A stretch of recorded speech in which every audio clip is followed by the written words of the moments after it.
Welcome to, let's see if I can get this right, a Pantheon community watch party for Parting the Veil Live. That's a new one. This is a new one.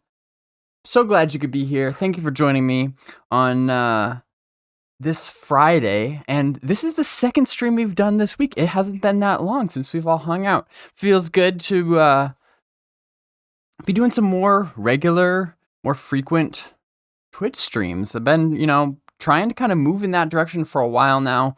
I really enjoy this format and just doing live streams. I want to be working up toward doing that sort of thing much more frequently, and this is a step in that direction. This is the second time this week. So for those of you who don't know what Parting the Veil is, that is a relatively new show that Visionary Realms has put on. It started off as just a podcast that they would pre-record. The emphasis is on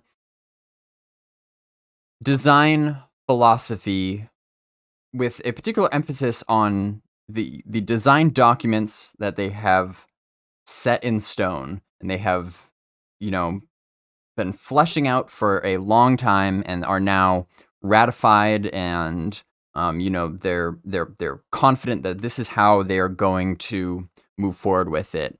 That doesn't necessarily mean that these are things that they are working on currently. The MMO development, there's a lot of moving parts and a lot of things at different phases, and a lot of the topics that they talk about in Parting the Veil are things that, yes, are going to be in the game, but at some point, it may be after alpha, but they have been fleshed out and are just standing by, waiting for their time to come, whenever that may be, for them to be implemented. So, don't expect any sort of in-game footage or anything. This is just just discussion, but it's fun things to discuss, worthwhile to discuss, for those of you who are interested in the design. And so it started off as a podcast, which has then evolved into a live show, and this is the second month that they have done a live show on Twitch, in addition to their regular, development updates where they actually show the things that they're working on at that time. And so we're just getting together to review what they have shared. Again, I'm doing it the day after they did this live last night. We're gonna, just like we would with a development update, gonna watch the recording. I have not seen it yet. I don't know what was said, but all that I know is that the topic is unique adventuring items and abilities, which is a topic that I am particularly passionate about. So should be some interesting tidbits to dig into here, and then we'll just watch through it and pause as we go, and we can discuss. I will not be playing Pantheon Bingo for this. For those of you who tune into the live development updates that VR does, we play Pantheon Bingo because those have been going on for quite a while, and there's a lot of similarities between the shows. It makes for a fun game of bingo, but this is a very new format. It's a very different style of show, and so to be honest, again, I don't really know what to expect. And so we will forego the bingo for this one, and we're just gonna, that allows us to stay focused on what is being said here. So I got a slightly different overlay for that when we jump in. I am back on the kombucha train. This is a good one. Gingerberry by Synergy, not a sponsor, but if I have any fellow kombucha drinkers out there, this one's for you. How do you guys pronounce it? Kombucha? Kombucha? 9 million living probiotics going into my body right now. Love it. And because, ain't nobody said you can't drink kombucha out of a mug. So I'm going to put it right in the BazgrimTV mug that you can get at designbyhumans.com/shop/BazgrimTV. You know, it feels a little weird drinking that out of a mug, but I ain't complaining. All right, how's everybody feeling? Grizzly says he's feeling a bit bad that there's not any current pre-alpha going. I mean, yeah, aren't we all? Oh, hit the tooth on that one. Not a good start. Oof. That's never a good feeling. I better fix it with some more kombucha. Be much more careful on that one. Okay. I guess I don't really need the hood. That might be a little overkill. I know it's like it's getting chilly in the northeast, the US, but all right, that's better. Nimrel made it. Almost on time. I'd say you're very much on time. This is just the pre-show hangout, getting ourselves oriented here, getting ready to jump in. You're early, I would say. We're right on time.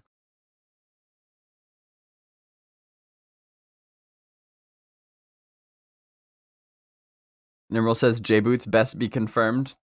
Only one way to find out. Let's do it.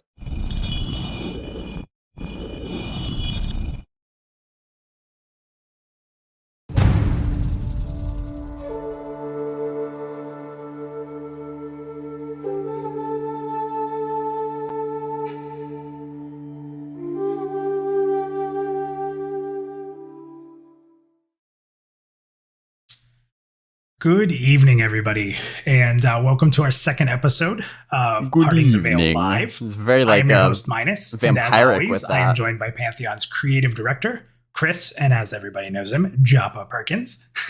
As always, Chris, thank you for being a part of another episode. Welcome to the show.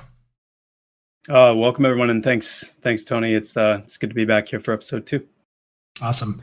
So for those, we'll probably do this for a little bit. It's a new show, so we kind of highlight what this show's about before we get started. But for those of you who may be new to Parting the Veil, we look on this show, it's a very heavy discussion show.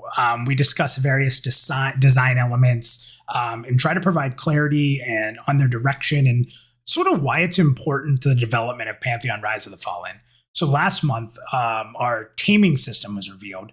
We discussed that quite a bit and sort of how it relates to, mounts and travel. And I was very happy to see the amount of discussion and excitement it generated. Thank you to our content creators who covered it. And thank you to everybody on social media that was really in on the conversation. And that's really what we want, Chris, right? Is we want not only there to be more discussion about this, but a better understanding of like what makes Pantheon. So this week we want to stick in our adventuring sphere. I'll say real quick because I did watch last month's episode. The first time that they did it live, that was the one where they were talking about the mounts and taming system. So I watched that later. I didn't do a watch party of it because again, I don't know. I think I had like a scheduling conflict or something. But anyway, gonna be definitely hitting them all moving forward.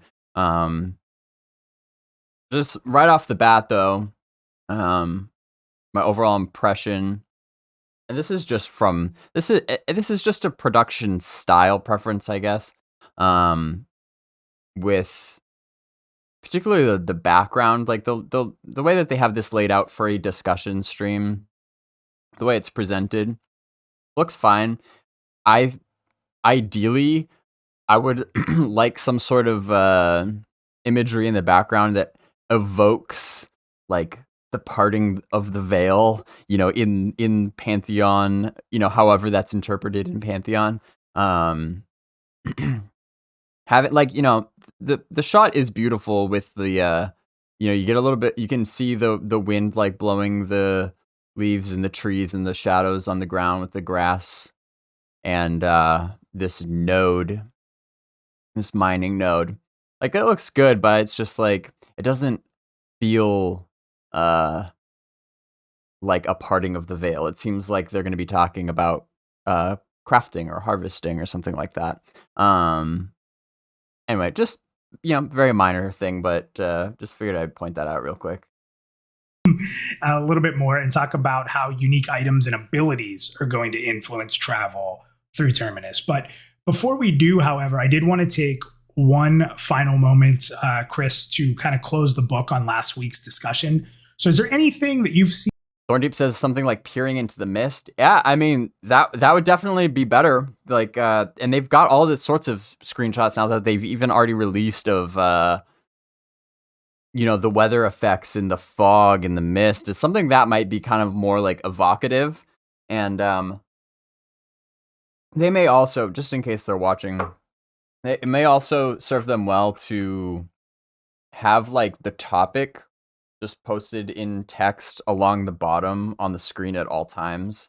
That way, if people are watching live and they tune in the middle of the show, that they can pick up more quickly, like what's going on here, like what this is. Because if you just see Pantheon and then a content creator and creative director, doesn't exactly especially for somebody who may not be as familiar with Pantheon, doesn't follow it as closely, might not be able to pick up very quickly as to like what this is about. Seen come up in general or about the topic of mounts or that taming system that you kind of wanted to discuss or address before we move forward?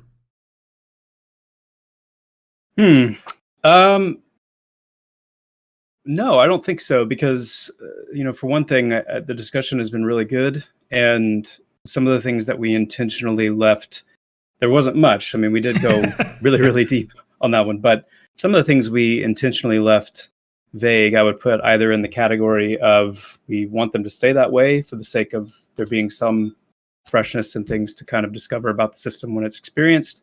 And then the other category would be things that we're still in the process of deciding.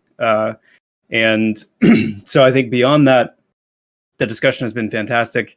And it's been in some ways, I would say, enlightening on different fronts to, number one, just affirm how excited people are, and I think will continue to be, and even more so, in what a system like this is going to open up for the gameplay, and some of the different itches that it scratches for different people. And also just, it's been exciting to see people really kind of get down to the nuts and bolts of what the system is intended to accomplish, kind of the implications of it, broader implications of it. And it's been nice to see that landing for many. So there's really nothing else I want to add onto that topic specifically. What I did want to say, though, more so about this show and just kind of moving forward, is we also saw some chatter about the timing of these various systems that we're discussing here together, and we'll continue to do so as on Parting the Veil, and real questions about the timing of when are these systems being worked on, and at what part of the development process do these systems come into play. And I just want to emphasize here that the alpha roadmap that we publish every month is what we're currently working on, meaning that if our discussion topic in any given episode of Parting the Veil is not listed as part of that roadmap, then the community can expect that those things will show up and be implemented sometime after alpha begins, possibly into beta. So I just want to just really emphasize that we're discussing high level design concepts and plans for Pantheon, but not to be confused with what we're publishing month to month as far as what we're actually working on right now. Yeah, and that's very important to underscore there, particularly when it comes to, because I've seen like a lot of conversation about Pantheon. It seems to particularly be from people who don't follow it as closely, like month to month. Not always, but usually this idea of feature creep and just like a lack of focus and that sort of thing. And again, it seems to really just come down to communication, as which has, as we know, has often been an issue because it's very hard to do well when you're dealing with a crowdfunded project like this, when it's all out in the open and there constantly things are being discussed and it's complex process, hard to keep straight from the outsider perspective. And often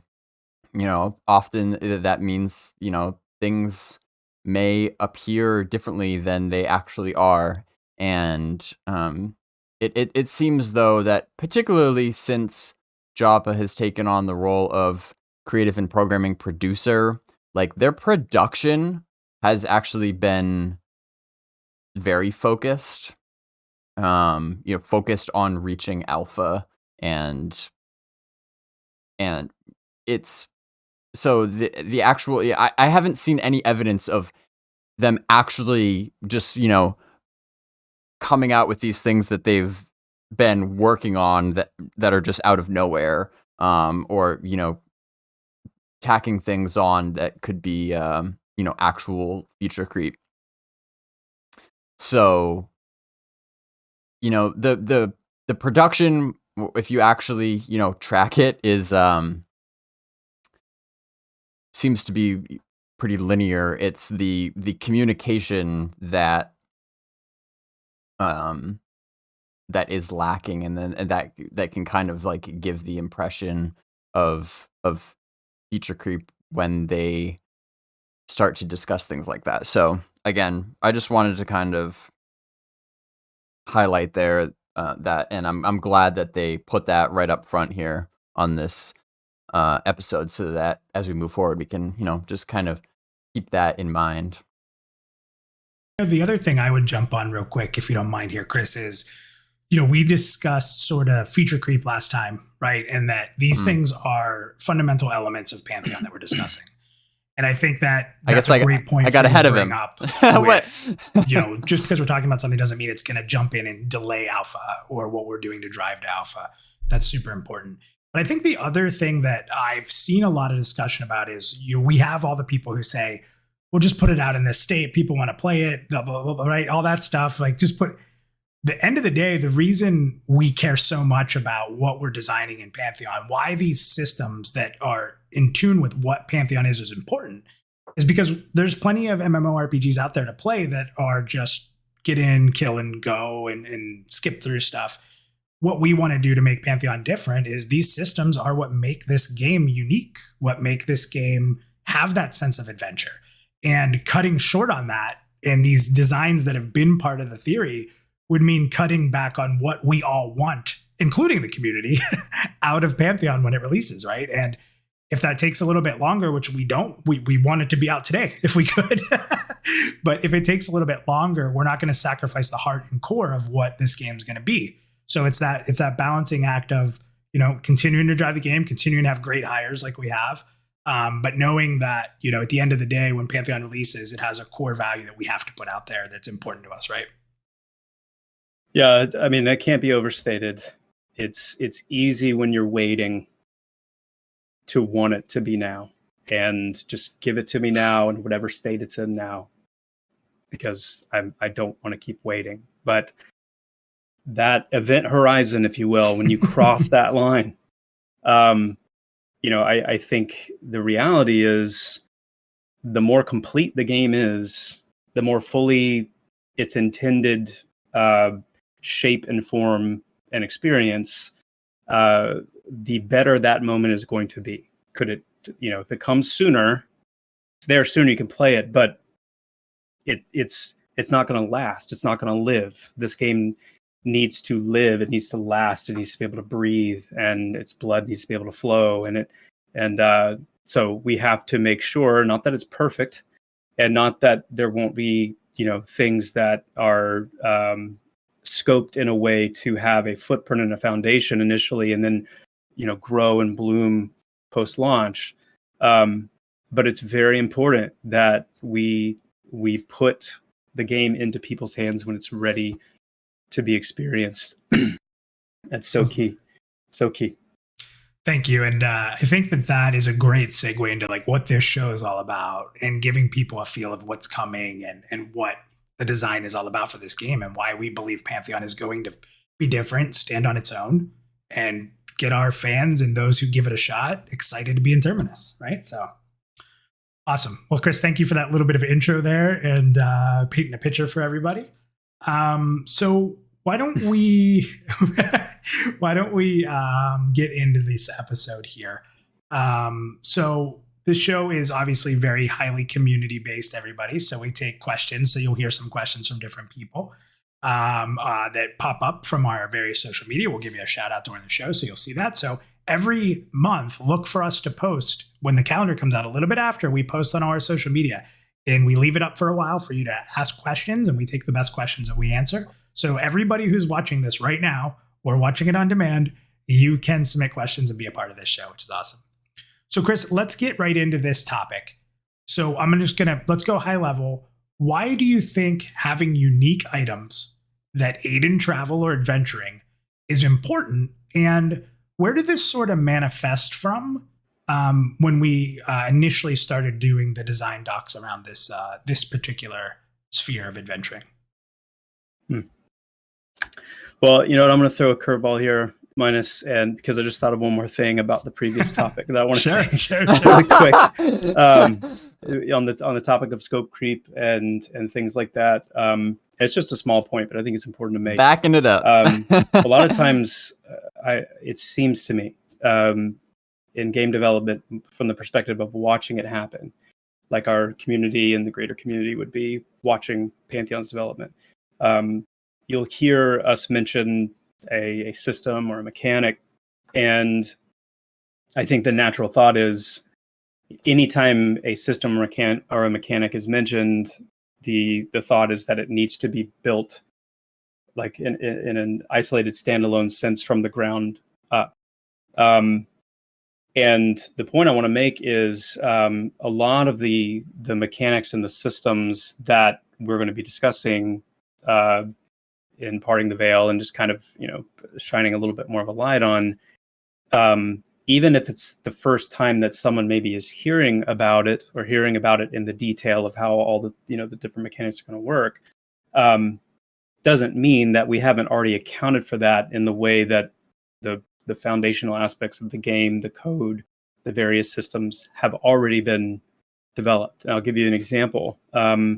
The summoner that we're actually going to talk about it tonight, the summoner has an ability to summon a raft that they can pilot and actually use to help their group travel on water. We'll talk about it here in a little bit. But the mechanics of how you would actually approach a raft and mount it or pilot it and take control of it and move it around, and the drag and the inertia and the different things that will work there, all of that is very much a part of how we'll be utilizing that for the mounting as well. And it's just one very simple example of good code and good forethought is going to account for lots of different systems and mechanics that we will be able to bring online, even if it's further down the road, where the needs of that system have already been accounted for, and essentially the heavy lifting of that system has largely been accounted for in many cases. And so anyway, I just wanted to make that quick note because I think it's something that's overlooked when you're setting things up developmentally to kind of make sense and for things to follow a certain coherent track of implementation. Anyway, so yeah, let's jump. I think that's a really good point, and I would love for him to explain things like that more frequently because, again, like I was saying earlier, it's just most MMO players just don't know how MMOs are made. And maybe that's because most of them just don't care. They just want to play. And, that's fine. I'm not going to nobody can force somebody to care about something they just don't care about. But, that kind of goes into the whole thing where it's like, it seems like when you get these people who are just like, just give it to me now. Like, I don't care. what state it's in. I just want to play something. It's like, if you can kind of like put yourself in their shoes where, they just want to just consume content. It's like, and maybe it's because they feel like they're starving for really any MMOs and just any new experience, even if it doesn't last long. It's like you can't go up to somebody who's like starving, like on the brink of death in the desert, and try to explain to them rationally why they should just wait a little bit longer. You know what I mean? Like, because they're starving, they just want it now. They don't care if it's like just a crumb. They want something. They're not thinking long term. It's a very short-sighted mindset. They just genuinely don't care about the long-term health of the game. And again, no, we can't force them to care about that. But I think it's still just important to just kind of keep in mind that that's probably where they're coming from when they see things like that, because anybody who is in a position to, think rationally about it and does want to invest, months or years of their time into a game and building a community and getting involved in the community and making it a place you can call home, it's not that hard to figure out that it needs to be solid before it's pushed out the door. You can't, especially in this day and age with how unforgiving the MMO industry is as a whole. Like, you cannot just push it out half done. Like, it simply doesn't work. So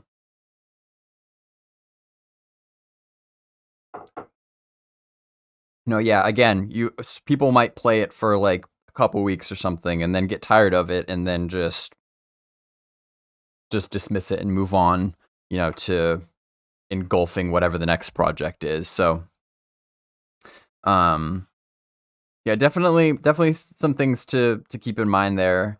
And again, because MMO development is something that is normally done behind the closed doors of a studio, normally that studio will have, the funding from a publisher or from themselves, right on day one, for if it's like an established studio, large studio with a much bigger team than this, they can just, do what they need to do and get their work done without MMO players even knowing that it exists. And, they can just get the job done.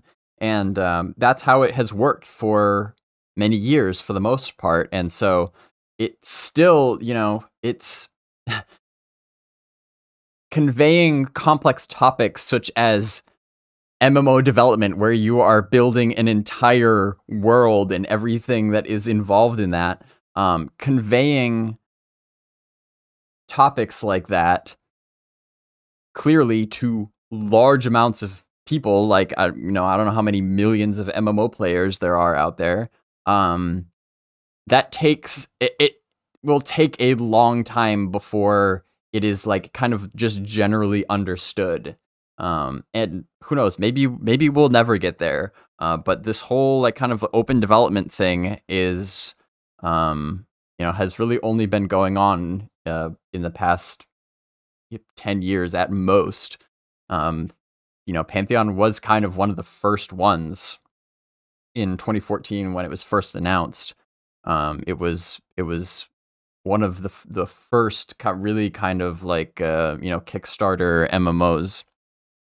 And so with that, you get this kind of like nasty combination where like the consumers don't really know what's going on, and at that point, the developers didn't really know how to communicate effectively what they were doing, and it got some things off on the wrong foot. I think they would have, obviously hindsight is 2020, but they would have done well very early on, particularly in 2015 when the design of Pantheon was overhauled and the team of Pantheon was overhauled. In 2015, when Joppa came on as the creative director and really laid out the design document for Pantheon, I wish that they had at that time kind of laid it out much more clearly as to, here are the features and the systems that will be involved in that will be included in Pantheon at launch. Now, they did some of that. They had like the Pantheon difference and the Pantheon tenets, which did establish a philosophy, like a framework for them to work in, which is good. That's better than nothing. And so, we at least have that whenever whenever they're talking about a system that we haven't heard before, we can at least, kind of compare, like, does this conflict with any of the tenets that they originally established, things like that. But again, if they had done that, when they start talking about the taming system was part of that original design doc in 2015, you pretty much just have to kind of like take their word for it, because we don't really have solid proof of that. There might be some evidence here and there, but we don't really have any way to verify it. And so, that has made tracking the progress year over year much more complicated, much harder to do. So, but again, obviously, I'm sure if they had a time machine, they would have gone back and done a lot of things differently. But anyway, we move on. Jump into the topic. I also just want to apologize quickly too. I have been sick recently, and so if I'm coughing a little bit, I apologize if I can't mute myself in time. But he's a trooper. I asked him, guys, if he wanted to move this, and he said no. Community expects it, so he's here. So thank you for that, Chris. Hopefully, I'll still be conscious by the end of. Well, if not, don't worry. I'll make up some answers. We just have to make sure. Oh, sure. I'm sure that will go over really well. So where did this idea come from for you? This the unique items and why that's important in the MMORPG space. Sure. Yeah. So this goes all the way back to some of my earliest memories of joy when it comes to games. In my childhood, really, that still stick with me strongly today, but they're linked to games of this style and that feeling of achievement and excitement when you get an item like, just some examples like the hook shot in Zelda, or the Titan's Mitt, or in Metroid, the spider ball, or Flammy's drum in Secret of Mana, or even if like a Mega Man sends like the helmet upgrade that lets you kind of jump and break blocks above you and open up new areas to explore, or the boot upgrade that lets you dash, and you combine the dash with jumping to kind of reach new areas you couldn't reach before, things like that. These are some of the most memorable moments in gaming for me. They did something. They just did something in my DNA to be what just is so gratifying and exciting to me about when I play games of that nature, and a desire to see that DNA imbued in other gaming experiences more deliberately and thoughtfully.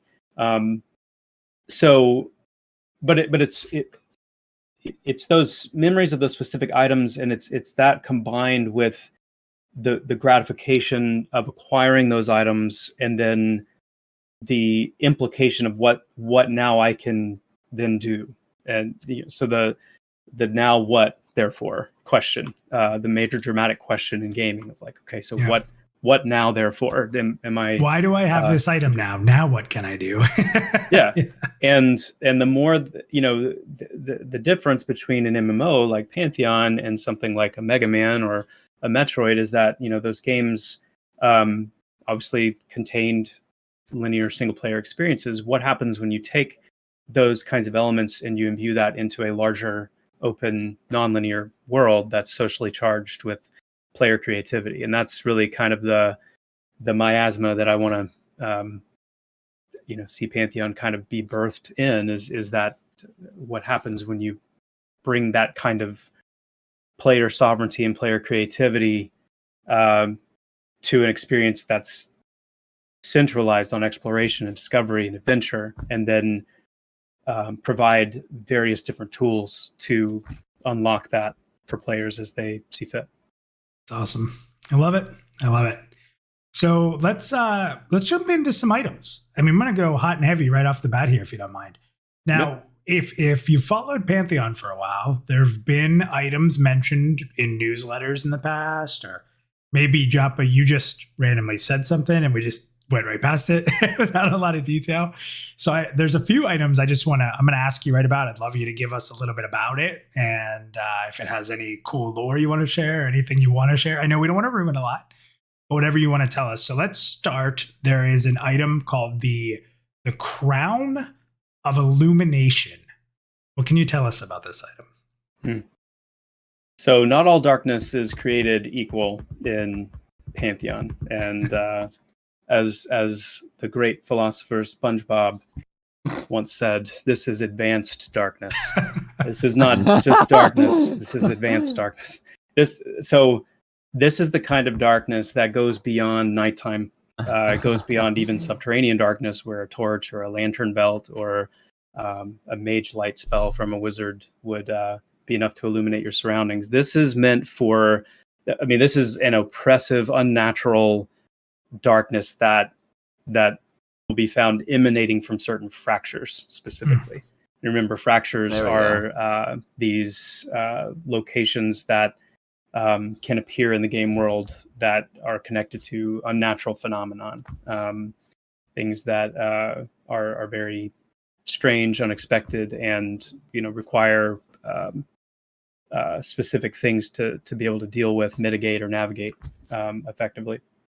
So this kind of darkness is where you would see something like the Crown of Illumination being one of only a few ways that you could cut through that and light the way. So otherwise, you're in the dark, swinging your sword around, hoping you're hitting something and it's not one of your friends. That's how you want to handle it. I guess that works. Oh, that's great. So the next one here is the Boots of 5 Feathers. Feather Excuse me. Fall. You good? Yeah, I like this one. I like this one a lot. And essentially, the Boots of 5 Feathers are going to give the wearer a short duration hover effect if they run off of a ledge, if a trapdoor opens under their feet, or any other cases where solid ground suddenly disappears from under your feet. Nice. And I know that you've talked in the past about sort of one of those fractures that you could possibly just not have a floor anymore. Or the floor itself. The frenetic floor. Yeah. So right. Pretty cool. Another one here. I think this after the stream last month, or this month. Oh, yeah, this month. This one's probably going to be real popular. So I'm excited for you to talk about this one. It's the Ring of Anchors. So why would players find the Ring of Anchors? Does it make you sink useful? in water? I'm just going to try putting guessing. On the Ring of Anchors is not going to have any effect while you're on dry land. But when you step into the water and put on this ring, it will cause you to sink. All right, new game. He names an item. I try to guess what it's gonna be, because again, I haven't seen this before, so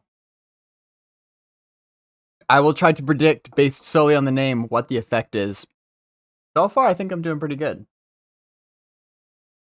Quickly, all the way to the bottom of whatever the body of the water is, and from here you're free to move around as you wish, journeying as deep as you wish. That's actually kind of awesome, because I was thinking, actually just this past Monday when we reviewed the last development update stream, and they provided a world building update with some footage of their progress in Wild's End, particularly the well pond, which is a point of interest in the middle of the Wild's End area, where it seems to essentially just be this massive, deep and wide body of water where um when they're showing this, I mean, it just seems just expansive, and I was like, that's gonna take a long time to swim to get down to the bottom, because it seemed like at the bottom there was like if you go back and watch it, there was like a little temple type ruiny thing at the very bottom of it, and which maybe is that like where a boss is. I don't think it would be a raid, but there could be like it seems like a platform where there would be a boss fight of some sort. And I was like, wow, it's gonna take a long time to swim down there. And so this sort of thing seems perfect for that sort of situation. And because the well pond is only one of the underwater areas that they have planned. So I'm intrigued already. Aided by the fact that the ring also provides a bit of pressure climate protection. It does not, however, provide any underwater breathing. So still need a friend or something else before you venture too deeply. Yeah, that's awesome. I was say that could be a big problem. You put on this thing that just like sinks you to the bottom, and you forget to put your underwater breathing on. Thorndeep says, just thinking about trying to explore the well pond is so exciting. Just the gear needed. Like, yeah, I mean, that's a great point. I think it's good to not have one item that just solves all of the problems. Like, if you're presented with an environment that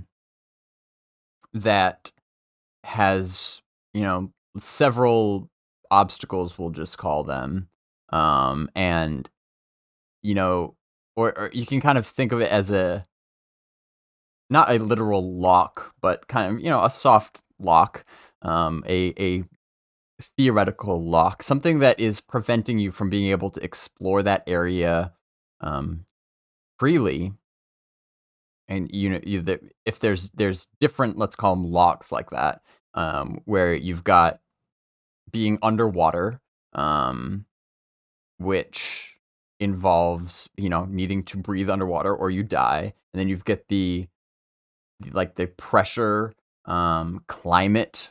When you go deeper under the water, the further you go, the more pressure is, because that's just how water works. that's physics in the real world too, where if you're in a pool, and let's say even just a swimming pool, you swim down, maybe if it's like a 10-foot pool, if you go all the way down to the bottom, you can feel it, particularly in your ears, which are very sensitive to pressure. You feel it because you have 10 feet of water and all above you, and all that water has weight, and that weight is just pushing down on you. And when you're surrounded by water, it's really pushing on you in all directions. And maybe in 10 feet of water, it might just kind of like give you an earache, but it's not that big of a deal. But you try swimming in the ocean, the Marianas Trench or something, when you have hundreds and hundreds of feet of water above you, that's that much more weight that's on top of you. And that's gonna be a problem. That's why we have things like submarines and like scuba suits and all that sorts of stuff that are built just incredibly strong to withstand that pressure. And so the deep sea it presents all sorts of exploration problems. Like, again, even in the real world, with especially with the ocean being so big, like there's vast parts of the ocean that no human has ever laid eyes on, because of all the complications that are involved with just getting there.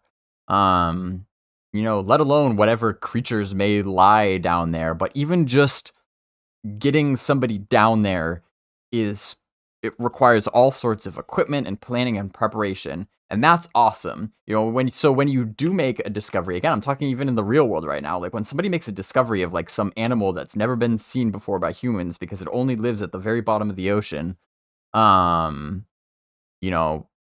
that's a big deal. Like, that's a big accomplishment, and that's very satisfying. And because you can't just do that on a whim. And so when you can kind of replicate that same sort of experience and satisfaction in a video game, I mean, that it just really resonates with a lot of people.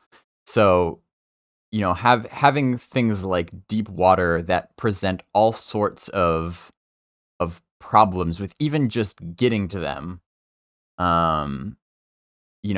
it makes it really interesting when you can feel a sense of satisfaction just reaching an area that you haven't previously been able to reach, because you had, after spending so much time and effort gathering the equipment and planning and preparing. That's pretty cool. It's not just about what raid bosses you killed and things like that. There's a lot of really memorable moments that can be achieved just by exploration, and that's really that's what MMOs are all about, are creating these memorable moments like that.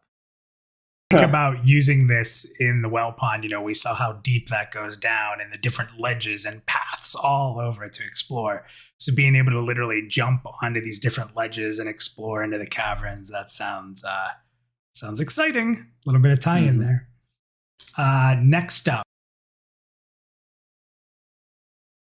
Jintoki says, would you be able to climb while wearing the ring underwater? I would kind of think so. Yeah, Thorndeep says, I would hope climbing takes over if you grab the side. The way Jop explained it is that, like,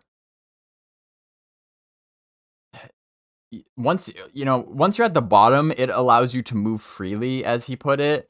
And, so it's not like it's gonna slow your movement speed even more. So I don't know. I guess that's a fair question. I would think you would be able to climb. Maybe if you're wearing it and you're trying to climb, like, you still could climb, but maybe it would just consume endurance at a quicker rate. Because that endurance is one of the resources that is used for your traversal skills, like climbing and sprinting and jumping and things like that. And swimming, actually, I believe. So, yeah, just climbing underwater, actually, that even aside from the Ring of Anchors, climbing underwater is something I hadn't really thought about before, actually. It's like, aside from this ring, let's follow this rabbit trail a little bit, because you've piqued my interest. When you're underwater in the real world, again, I've never been swimming in like a full suit of armor, so we can just kind of ignore those physics for a little bit. But like, if you're climbing underwater, your buoyancy should help you climb up faster and use less energy or endurance if you're in Pantheon. So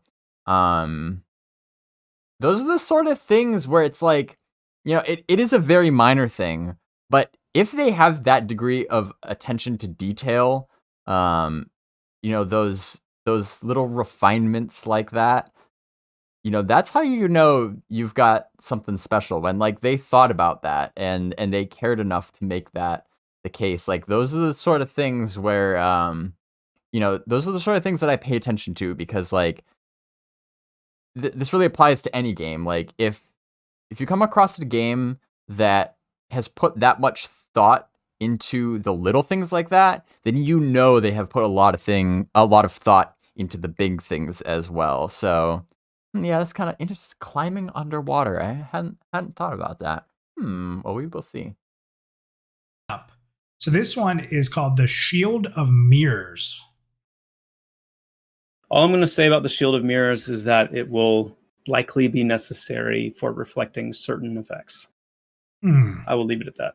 So a little mystery behind the Shield of Mirrors here. All right, so the last item I want to talk about before we get into some other stuff is actually this is one the community wanted to know about. So we're going to do our first community question here. And one of the other items that was mentioned was the grappling hook. Skyhold Grappler. And this person said, and this is Hebes, who's I think is actually in chat, they asked on our Discord, they just simply said, will there be a grappling hook? So Chris, the Skyhold Grappler, that's still around, I hope. And what can you tell us about that? So the Skyhold Grappler was designed to grab onto a surface up to a certain distance away and then pull the wielder to that location. I think I was the one actually in Discord that brought up the Skyhold Grappler. I think I remember this. When Hebe said, will there be a grappling hook? I was like, there better still be a Skyhold Grappler, because I'm probably the only one who remembers that. So, okay. This will be interesting, because, you know, where I'm getting all this, and some of these things, like the Crown of Illumination stuff, this is ringing a bell. And in case you're wondering, like, you know, where I even got this Skyhold Grappler thing from, and why I am probably one of the very few people who even remembers it, is because this was from a newsletter, an article in a newsletter. I believe it was 2018. And this sounds like a perfect time to go to my handy dandy library of Pantheon. You know, I can't do a watch party without whipping out the library. But this stuff, I mean, it's relevant. This is we've got to like follow these paths. So this will give us some interesting context that we can keep in mind and compare as we move through. So, okay, so again, this is at the Great Hall. This is the main compendium of just everything in reverse chronological order that the Visionary Realms have put out. I remember it was in a reference. It was in a newsletter, so I can go to the reference catalog here and sort by category rather than reverse chronologically. And this was in a newsletter from 2018, which means it's not currently available on the Pantheon website, which means it's been archived. And now we have gone into the Wayback Machine on the internet and basically pulled out what we could that the Wayback Machine saved, even though it's not available on the Pantheon website anymore. So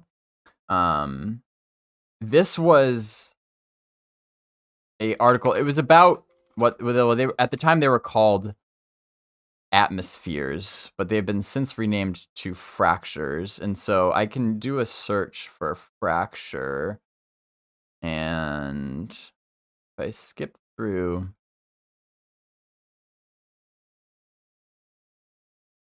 I'm looking for a newsletter. Fractures. Is it still labeled as atmospheres? Atmospheres renamed to fractures. Feature spotlight, climate, and atmosphere system. I don't think that was. Oh, was this one of? This might have been one of the pages that the Wayback Machine actually was not able to save. Is that? That would be unfortunate. Because, you know, for those who don't know how the Wayback Machine works, it basically like parses the internet and saves web pages and catalogs them so that you can go back to a particular date and time to see what a website page looked like at that time. But obviously, you know, they can't save every web page ever, and so some things fall through the cracks. Like, unfortunately, you know, some things have just been lost to time, and this might be one of them, which would really kind of suck. Yeah. So it was one of these. It was behind the design. This is one that they did on dispositions. Oh, I guess this was 2019.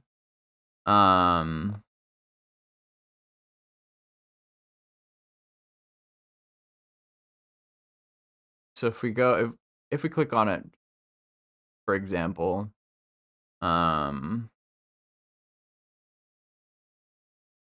this is what the Pantheon website and this particular page looked like back in 2019. And so, yeah, so Joppa, around this time frame, maybe 2018 into 2019, they had this kind of like recurring segment in their newsletters called Behind the Design, where it kind of was like parting the veil in a sense, but, you know, in text form, where they, you know, talked about the philosophy behind these game systems and tried to provide some more details about them. So, like in this case, this was the one about the dispositions where they listed off some of, you know, the dispositions that they had designed. So again, you know, keeping all this in context, this is from 2019. We can't, you know, necessarily guarantee that the design has not changed at all since then. But again, I like to just kind of just keep all these things available to me to, again, because I think it's not only interesting but also important to just keep track of how things evolve over time and understand the whole process from kind of more of like a bird's eye view. But so what if I do a search for behind the design? Balance and progression, dispositions, and perception. Okay, yeah, there definitely was one about atmospheres, but unfortunately, oh yeah, this is 2018. So we're talking late 2018 into 2019. Unfortunately, it seems like that has been lost time.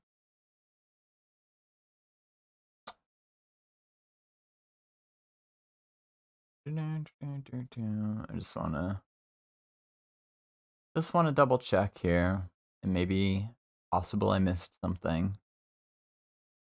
But if not, that's okay. We can move on. It's not a big deal. This one's behind the design. Behind the design, Joppa focuses on our atmosphere system and the accompanying artifact system. So that's what they were called. These, you know, rare items that were designed specifically to solve or to, you know, answer a question, I think is the way he put it. You know, when the environment poses a question to you, an artifact will provide an answer.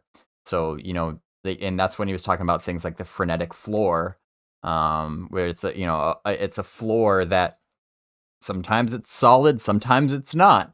You know, that's a problem. But then if you had those boots, then you don't need to worry about the floor just dropping out from under you. So I'm guessing if yeah, okay. So if I click on that link, it says the Wayback Machine has not archived that URL. Okay, that's okay. We'll move on. It's unfortunate, but let's continue. However, I've heard that the gnomes actually did. Also, I did not. When he was saying this Skyhold Grappler was designed, that doesn't give me good feelings that that is still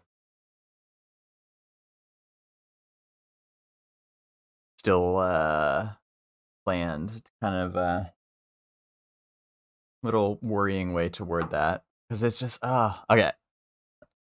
Let's hear his answer. Discontinued that tool. See, god dang it! Fashioning that tool at one point because it's very easy to get into trouble with improper use. Oh man! So subsequently, they're very rare to find in working order. Okay. All right. I like that, in working order. Maybe there's a breaking my heart quest if you find grappling hooks would be so fun. I'm sure that there's a reason. I'm sure that there is a reason for how it could be exploited or something, but like, bummer. Grappling hooks are just so fun, man. And I feel maybe they'll get into this more lately, and maybe I've talked about this before, but when you are, well, I guess I'll stop telling people that there's grappling hooks planned. It doesn't come up too often, but I think it's important when you're making a game that puts an emphasis on travel, that and does not prescribe to the methods of fast travel that a lot of MMOs these days have. Like very accessible teleports and things like that. If you're gonna expect people to just hoof it by foot, long distances, you've got to make it fun and not just feel like a waste of time. That's when you start getting people saying like they're not respecting the player's time, which is I think is a phrase that's overused, but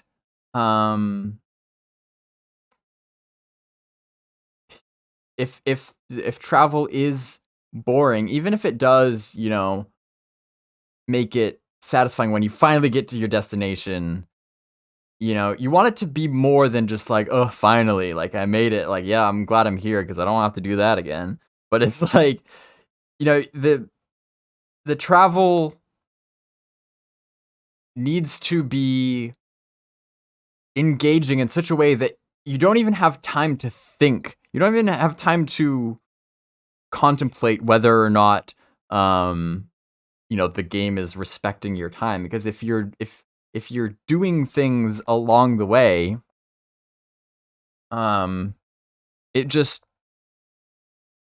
is respecting your time. It's giving you something to do, and it's making fun, and it's not a waste of time. Like you won't feel that way if you're having so much fun shooting your grappling hook and attaching it to a rock, and it pulls you to it, and then you shoot it to another one. Like I know that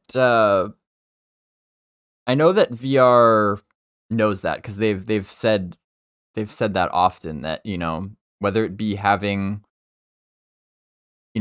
more like dynamic events that you may come across while you are traveling along the road, some non-static content and things like that. And of course, yes, you've got the climbing system that makes getting from point A to point B literally three-dimensional, a little bit more interesting. So yeah, you've got those things, and those are all good things. But man, I was looking forward to grappling hooks. and they've talked about gliders definitely more recently.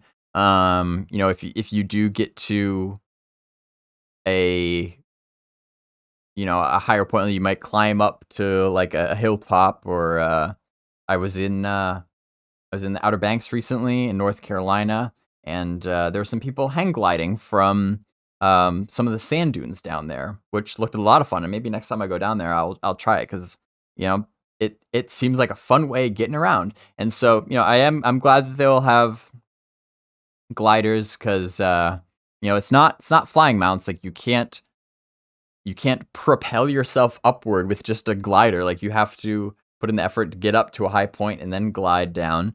So that that definitely makes getting around a lot more fun. So there are things like that. I'm not really concerned that that Pantheon's travel is going to be super boring. And maybe, I don't know if he'll go into it more, but maybe they felt like adding in a grappling hook might be too much. It may be kind of like stepping on the feet of those other systems, like climbing, because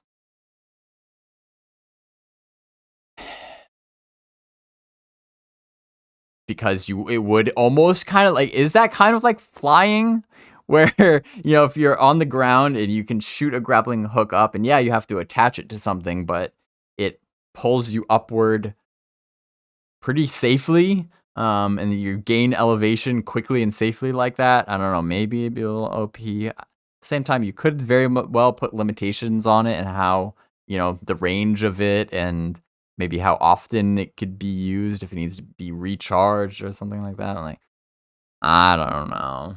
All right, I don't know if anybody cares about this as much as I do, but so we'll keep moving on. Rogue One. Who knows? Who knows?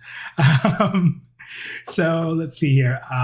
So there's been some other items that in passing have been mentioned in the past. So in these ones here, thank you for adding a little bit more clarity, getting a little bit more idea on what they do. I'm sure everyone is already making like I need to have that item list, which should be fun. Is there any other hints? I know you want to protect. Is there any other hints on any other items that you're excited about that we haven't heard of yet? There are other items I'm excited about. Yes, extremely so. And it is by great exercise of will to not go into them. So no, there's nothing else I'm going to spoil. However, there is one additional item that we're going to talk about a bit later in the episode. Yeah. Okay. But we'll leave it at that for now. I think that's fair. I think it's fair. The other item will be exciting. I think we even have some people who've asked about it, so that's good. So let's get into... Wait, Jintaki says, funny enough, they had a grappling hook in Breath of the Wild too, but ended up taking it out. Oh my god. I didn't realize that. And Joppa really is following in the footsteps of Breath of the Wild, isn't he? I wonder if... when did that happen? Because... Did they take it out of Breath of the Wild sometime in between 2019 and 2022? I'm noticing a theme here. Tony says, Baz, you'll need to play The Last Descendant if you like grappling hooks. I've never even heard of that, but now it's on my radar. Yeah, man. Love me a good grappling hook. Our second question here. This is from Mox. He's one of our content creators for Disparate Worlds. And he asked also on Discord, will there be any clickable illusion or disguise items that would be used in adventuring to, full factions or sneak into places? Anything like that? Yeah, without a doubt. And the item-based versions of that will be they'll be very rare to come by. We don't want there to be a large just saturation of those kinds of items. The more common occurrence of illusions will largely be in the domain of the enchanter. And with the depth of our faction system and the nature of the perception storylines, I expect illusions to allow for some pretty crazy twists and turns as players navigate those paths. Illusions are going to be, I think, a lot of fun as a flavorful experience. When we start talking about, even on, I know I'm not going to dive into these waters too much, but when you think of like a PvP server and a PvP experience for Pantheon, I'm already, enthusiastic about the way that the faction system will play heavily into that. Really? And illusions also, being a pretty big piece of that as well.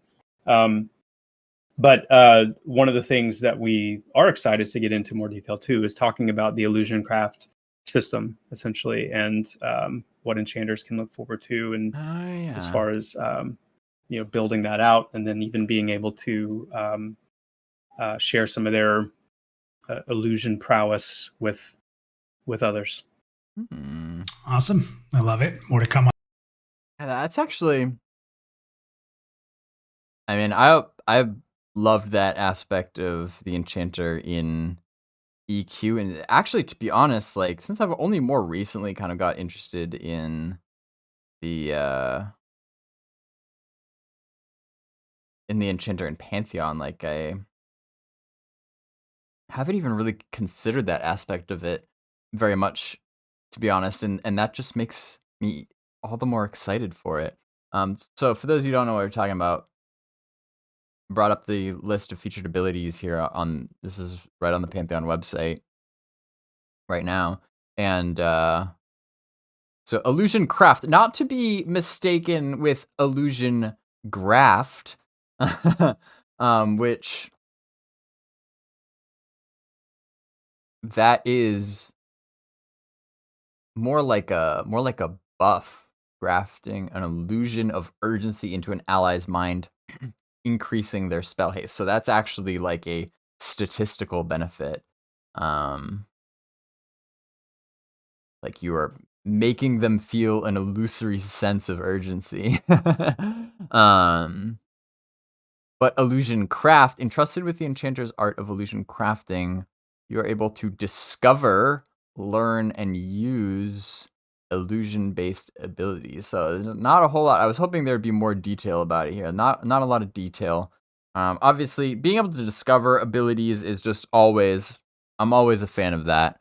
For whatever type of ability that may be. These abilities that you need to actually go out into the world and acquire, sometimes from very specific areas or specific NPCs. And you know that can be a way that you can differentiate yourself from other players and show them like, I have this thing because I went out into the world and took these risks and did this very specific difficult thing and earned that ability. And you know, much like gear can have that kind of effect on people too. It's like, ooh, who's the guy with the flaming sword? Like, where did he get that? The same can be accomplished with abilities as well. So, you know, lots of good things can be said about that. With illusions here, though, you know, it could even be taken a step further where, you know, is it the sort of thing where, you know, you have to see a particular, you know, race or NPC type or something and maybe learn something about it in order to replicate that illusion of it. Discover, learn, and use. Yeah, like maybe these are the sort of things. Again, this is all just my speculation here for a second. But like maybe these are the sort of things where you can't just buy them. I mean, you certainly won't. I think I don't think there will really be any abilities off the top of my head that you're just auto granted when you level up. Is that true?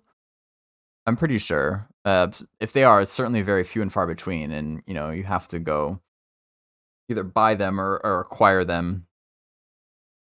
But you know, maybe these are the sorts of things that you can't just like learn from a trainer like in town, and you have to actually go out and, you know, learn about these different racial types in order to create an illusion of them.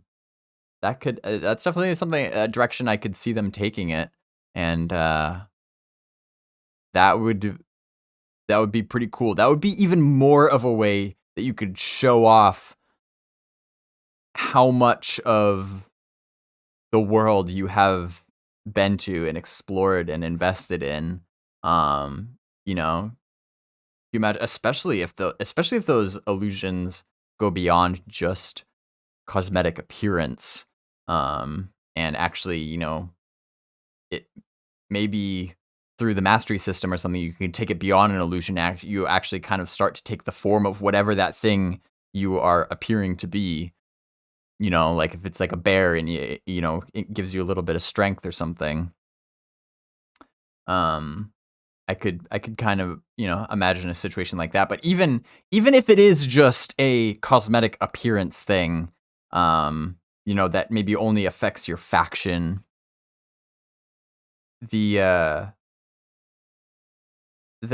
I'm envisioning, you know, really cool scenarios where, you know, you're in town and you pop some illusion of some really just wild, bizarre looking NPC that's like, you know, very rare, and you know, that immediately is going to grab people's attention to be like, whoa, what is that thing? Like, how do you look like that? Like, where did that come from? You know, and those are pretty special moments. You're showing off, like, you know, I found this, you know, rare NPC type and crafted an illusion of it, and that sort of thing. That sort of thing makes me very, very excited. on that. More to come. Perhaps a future episode or perhaps an Enchanter review. So we're going to go right to our question 3. So firing away at these questions from our community. They asked, and this is from Twitter. It's Angus. asked, Angus. how do we intend, and you've sort of brought this up loosely as we've talked already, but how do we intend to address like the rarity of unique items? Are there going to be long camps? Are some going to be more so just getting through to get through a quest line and everyone can do it, but it's just going to take a while? And then are there going to be some that are really rare? Where do we sort of stand on how this is going to play out, at least from a high level? Good question. I wanted to make one more point about the illusion stuff first really quick, and that is just to say that we're setting up our characters and our customization in a way that players will actually be able to customize and save their desired appearance for different illusions. Which, just a small note, but I think it's cool. That's awesome. Especially for those players that really care about that kind of stuff. So you can know what you're going to look like as another race when you use an illusion. That's awesome. I remember many times in games clicking an item and I just had the default that didn't look anything like I normally did, or really didn't like how it looked, but you were stuck with it. So that's right. Huge. That's huge. Or you'd create a character. I remember in EverQuest, you would learn over time, like, okay, this human face corresponds with this dark elf face, so I'll make human that looks like this in preparation for getting the Guys of the Deceiver. Yeah, perfect. So anyway, yes, on to the question of rarity and acquisition and things like that, especially for items like this, which are so iconic and so important and so game-changing in many ways. I mean, that's really the point. Going back to the beginning, like these items, they cause the world to open up more and more to you. And so by nature, then they're very powerful items. They're very significant. So they will definitely be rare. They will definitely be difficult to obtain. We want them to feel special. We want them to feel special to the player base. And we want that feeling towards those items to last for a long time. It's part of the potential power that's inherent in games that emphasize iconic itemization is you have items that have such a strong mystique and reputation about them. So yes, some of these items will be able to be obtained as rewards from truly epic quests. That we're talking multi-stage, multifaceted, very significantly epic quest lines. Some of them will be obtained more traditionally as just extremely rare drops from rare NPCs and difficult encounters, things like that. And some of them, this may be one of the more controversial of the methods, I guess, but some of them will be bound to being in the right place at the right time, which I think is a very interesting way to create a sense of kind of that living world. Like it's alive when you're not there, and if you're in the right place, you get that feeling of like special, like. Yeah, moments, that could include things like event-based rewards. It could include things like, a particular fracture that's very rare. Maybe there's a location where there's multiple different fractures that can form there, but there's an extremely rare type of fracture that can form in a rare event, maybe that can correspond to that if you're there at the right place at the right time and you're able to complete, whatever might be happening there. I don't mean it to sound like a fracture is like, I'm not meaning it to sound like they're like a rift type thing where there's events with these fractures. But I'm just saying that if where a fracture may form, there could also be a chance for an event to take place related to that specific fracture type in that area.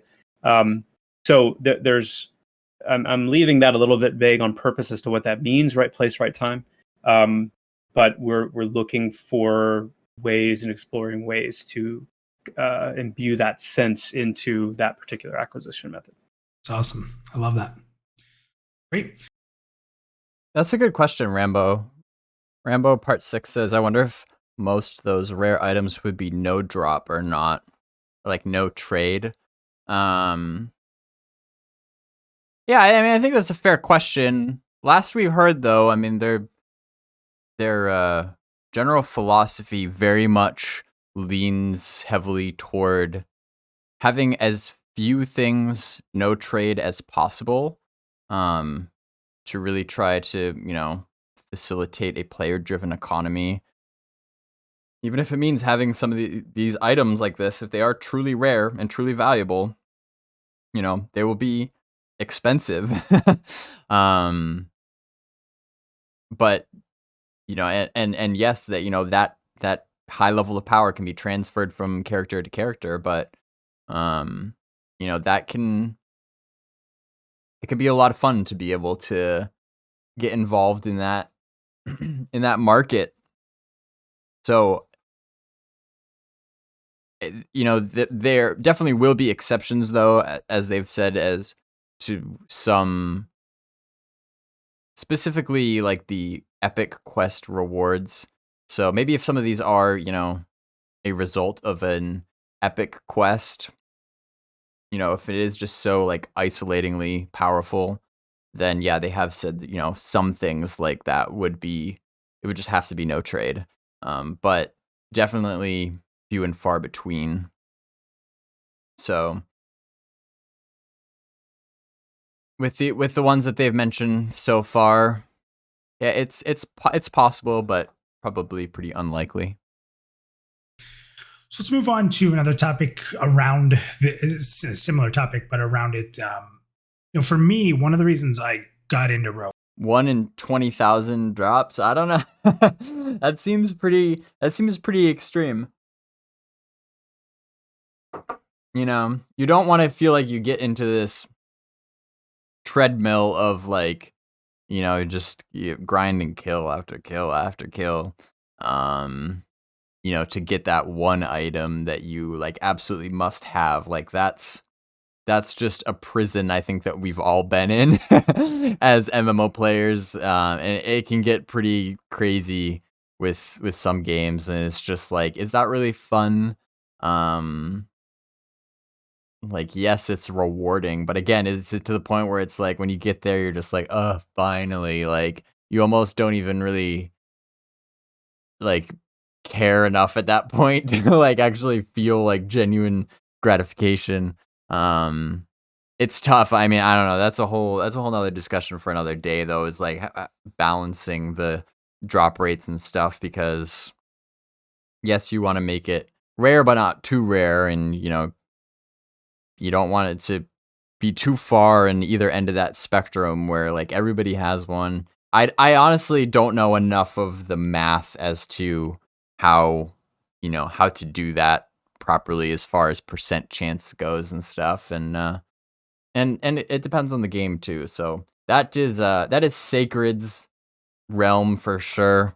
He's the Tyler Stokes. He's one of the game designers at VR. He started off in the community as a streamer, actually, who also happens to have a very strong background in gaming and math. He's the number cruncher, and so I would actually genuinely like to hear a discussion from him about balancing drop rates and things like that. when I first discovered Pantheon was because the danger of the world. And I just thought to myself, wow, like being able to stealth around this dangerous world and be able to slowly look around. And again, drop rates too. Like that's something that's going to be, I'm sure that there is, a formula to it, but that's some things you just can't really get exactly right until you get more players into the world actually, consuming this content and seeing how that plays out, and then tweaking those numbers as you go. Exhelius said it would be nice if you could customize as much as you want, but still only once if it's only once per illusion, it's still nice. Going back to the enchanter illusions. Yeah, I was thinking that if you are crafting an illusion, I would imagine that oh yeah, Jintaki says, think you'll be able to pick the look once per illusion or can adjust whenever. Yeah, so if you are literally crafting an illusion that you can personalize, again, it's just in my mind, I can imagine the enchanter being able to essentially morph that at will. Like, I mean, that's like what an illusion is. And so I think my vote would be for being able to customize it on the fly. Like, going back to EverQuest, they had the option to, you could customize your character's appearance really at any time at no cost. You know, anybody could do it. You didn't have to be under an illusion. Like, you could literally just give yourself a complete makeover, you know, reshape your face and your hair and stuff just at any time opening your inventory. Which that might, you know, I think that's probably a little overkill. If I think it would make a little bit more sense if it was something where, you know, you pick your appearance on character creation and you know, it stays that way. And maybe, yeah, you can maybe pay some money to an NPC in a town to like give yourself a makeover or something. That can be fun. Not that it even really matters that much, but when it comes to illusions though, maybe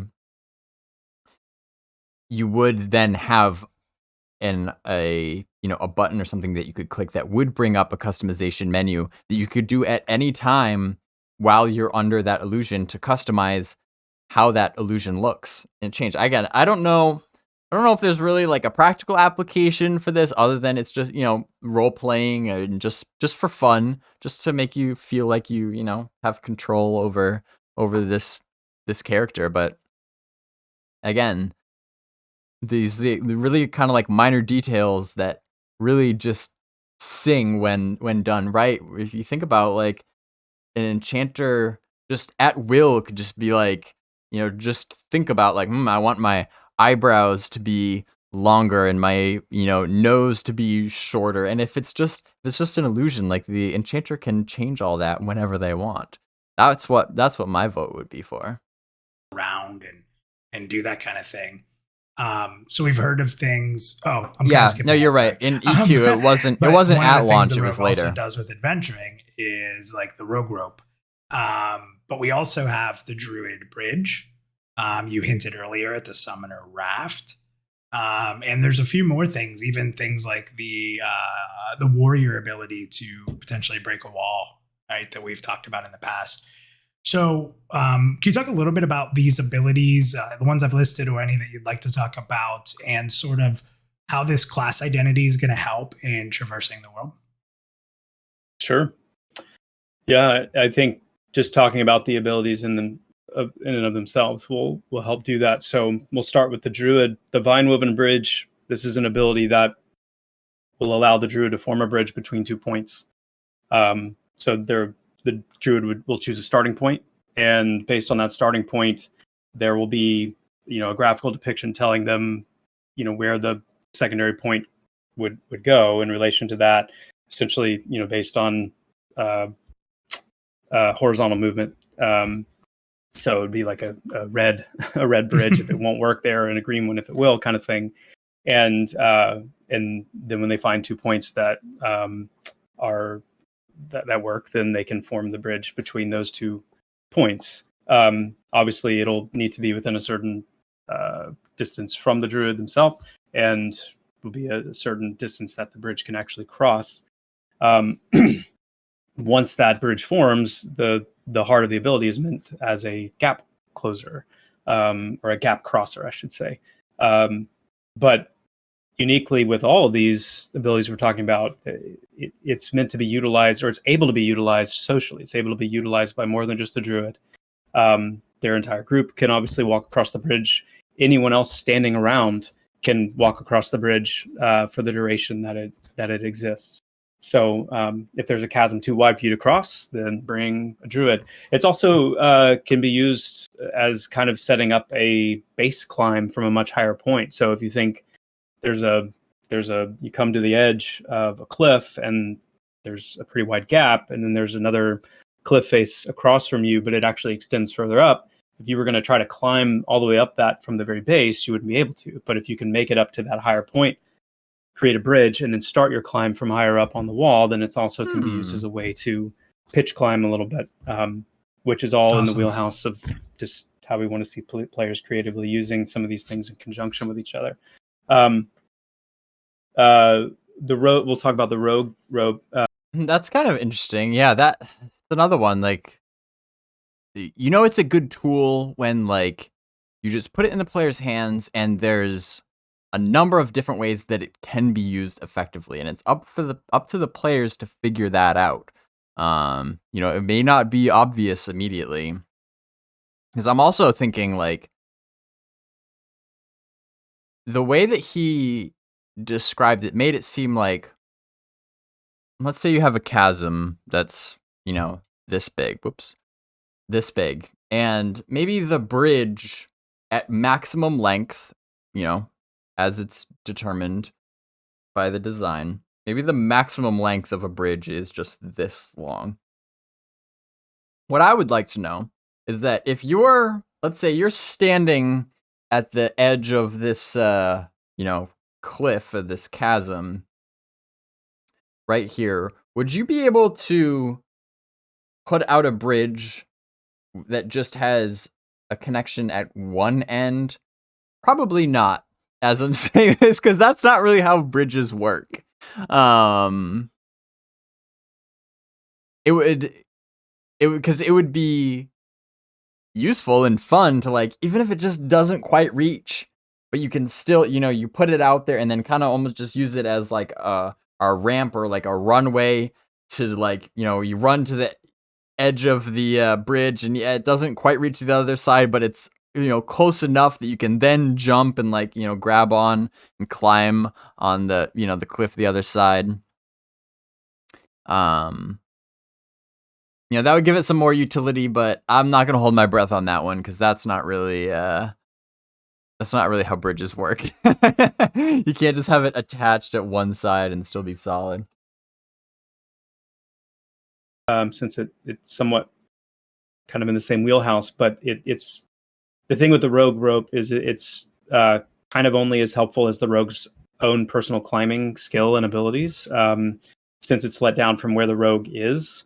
And so the higher the rogue, the more, the higher the rogue can actually go themselves, and wherever they are capable of getting to themselves will determine, where they're able to lower the rope from, and therefore where players will be helped to get to.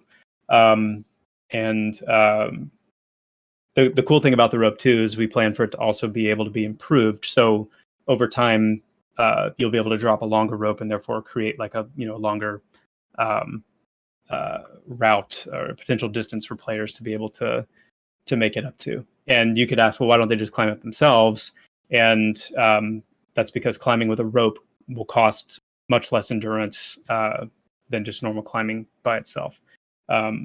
So the rope is definitely going to be handy for players that need some help getting higher up in certain areas. And then finally, the raft.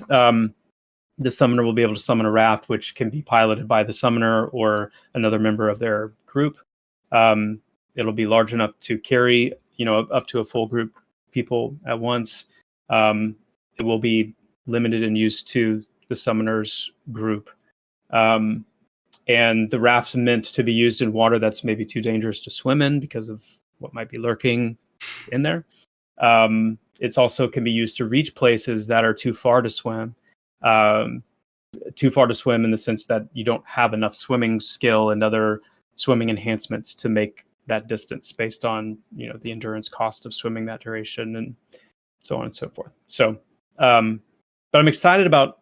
If you're swimming across the ocean and you run out of endurance, do you just start sinking? Like, Probably, right? Gosh, that would be terrifying. I gotta think that swimming probably consumes endurance relatively slowly, but I don't know. That's one of those things you just gotta wait and see, like what your range is.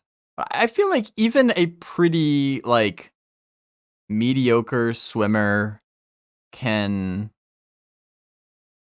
you can still go a decent way. Like I think I talked about this in the last watch party where it's like I don't particularly enjoy swimming. Like I can. I mean, I really don't like diving underwater, but swimming across the surface, like I'm decent. I certainly wouldn't call myself a good swimmer by any means, but even still, I can, I've done it like, and I like swam across, channels and things like that where it's like you should be able to go, I think, a pretty decent distance if you're just going across the top. But yeah, if you really try to, bite off more than you can chew and you're out in the middle of like a lake or something and you don't have enough endurance to get back to the other side, yeah, that probably is what happens. You just start sinking. You're done for. You're in trouble, man, unless somebody comes and saves you. The way that these types of abilities will drive the social interaction between players, since they're all abilities that can naturally and at times very significantly aid more than just the druid or the rogue themselves. Like these are not they're not insignificant boons and helps, and the fact that these classes can share this in a more public sense with other players, I think is going to be really neat to see. It's awesome. And already in my head, so I imagine I'm this rogue, and maybe I'm probably not me because I'm not lucky, but some lucky rogue out there gets the grappling, right? The grappler. And now they can grapple up. They're already a better climber, perhaps. Their skill's higher. They have gear to support it. They grapple up, they climb up, and now they have that really long rope because they've done it well. And all of a sudden, the group's like, yes, this rogue's helping us get somewhere we've never seen before. It's just exciting to kind of put some of that stuff together. Wait, is he talking about this guy called Grappler? I thought they said that that's not a thing. Higher, they have gear to support. Is he teasing me like this? It's awesome. And already in my head, so I imagine I'm this rogue, and maybe I'm probably not me because I'm not lucky, but some lucky rogue out there gets the grappling, right? The grappler. Yeah. And now they can grapple up. They're already a better. That's not going to happen, Minus. Their skill's higher. They have gear to support it. They grapple up, they climb up, and now they have that really long rope because they've done it well. And all of a sudden, the group's like, yes, this rogue's helping us get somewhere we've never seen before. It's just exciting to kind of put some of that stuff together and then even say, well, we get up to this high point, and now there's this huge gap. Bring the druid up. Let's get the druid up first. It's just it's a whole pieces different of the puzzle together. It's a different way to experience the world. I think this is a lot of like the last part in the Veil you talked about. Pantheon's not going to have flying mounts because we don't want to skip this perfect way to experience the world and discover and have these moments where kind of goes away with flying. So I love that. Yeah, I think that's well said, Minus, because we think about class synergy and player synergy in group settings and combat settings, which is obviously, and that's very important. But to really lean into player synergy in other areas of the game, specifically travel, traversal around the game world, exploring new areas, like the kind of things that you're able to do in combat settings with good groups is really cool. And if you've got a really good group, you can often go deeper and see more of a dungeon and really push yourself further. But I love the idea that with a good group of players who have invested in some of these more horizontal aspects of the game, you can also push yourself in a good group in the exploration and the discovery sphere as well, more so than you would be otherwise. Awesome. So very close to the topic at hand that we're talking about, the next question here, let's pop that up on screen. This is from, Camlar, and it was on Discord as well. So they asked if we could see if it's okay and we can expect that maybe some classes are going to be able to explore some areas earlier than other classes. Where do you stand on that? Absolutely. I mean, at the same time, these allow for the kind of social gameplay that we want to see by those classes making a way for other classes to explore areas earlier as well. All three abilities can be used by other players, like we talked about. So it's not just for the players who have those abilities. Obviously, they can use them to help themselves, but for a rogue, for example, like a rogue is not going to be benefited by a rope that they don't need to climb. True. A summoner, is going to be able to have a little bit of an advantage in certain areas of water traversal, maybe than other classes would be, but they can also share that with members of their group. So if you see a summoner, about to head off on their way, like send them a message, say, "Hey, can I join you? I'd love to be able to get a ride. Bum a ride?" Maybe even grab a little bit of silver out of that, right? Hey, a couple silver, I'll give you a ride. That's right. That entrepreneurial spirit, that's for sure. A raft ferrying service. But yeah, I mean, the answer is yes. But as we've said many times before, our goal in creating more of an open world experience and that seamless experience is to have more freedom and, where players really push themselves to try to go and things they try to do. Awesome. Jump into the next question here. It's going to stay sort of in line with that conjuring, right? So we talked about rafts, but other classes as well. I don't think summoners will be the only ones that can conjure an item, so to speak. So from our official forums, and Chris, we should do some kind of like big flash up on the screen, like minus messes up a name moment of the game, a moment of the stream. But I'm gonna go that this is Unicron. How'd I do? What do you think? I'd say so. Unicron from our forums asked the question of, will any of the temporary or conjured items perhaps help a party access hidden areas or enemies potentially, or even if they're not conjured, just temporary items that people might find? There'll definitely be items that are temporary in nature for sure. And it's very safe to say that some of those item types can be useful in accessing areas.